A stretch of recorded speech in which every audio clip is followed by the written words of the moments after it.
Hey guys, Stephanie with the Machine Gun Nest here with some breaking news. So as you know, we have been following the story about the saga of the SIG P320s very closely. It's something that matters to us greatly as a dealer, as an educational center here. This is one of the most popular handguns out there. So recently there was a story, it was breaking news out of the Air Force where there was a really tragic event that happened. A 21-year-old airman named Braden Loven was tragically killed on base at F.E. Warren Air Force Base out of Cheyenne, Wyoming.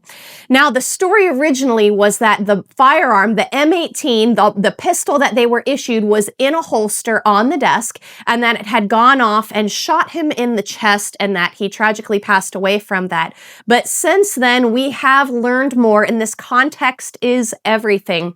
So now there has been another airman who has been arrested, who is charged with making false official statements, obstruction of justice, and involuntary manslaughter tied to this situation that happened. So with the very few details that we have, here's what we know. One, the story is not lining up that this pistol was just on its own, untouched, in a holster that went off and killed this airman.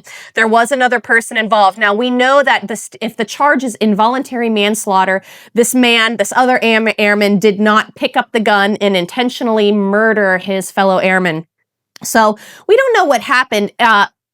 Just based on my initial analysis, it seems like there could have been a negligent discharge.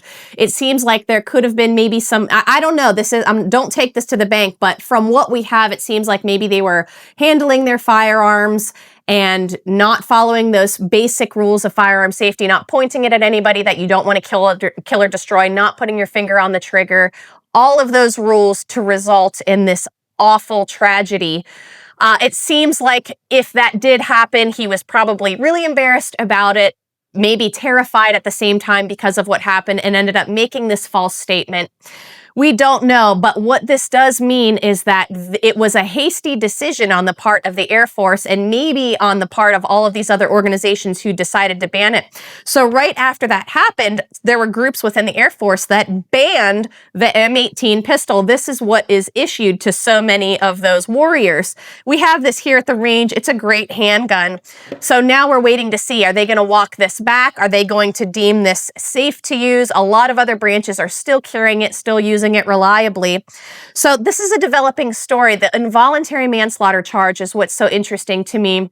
We don't know who has been charged with this yet. We haven't heard anything from his side of the story.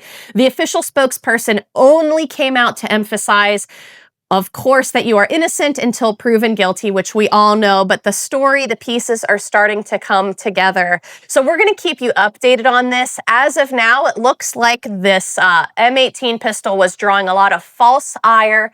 There's always more to the story. We'll let you know when we hear more, and we'll see you at the range.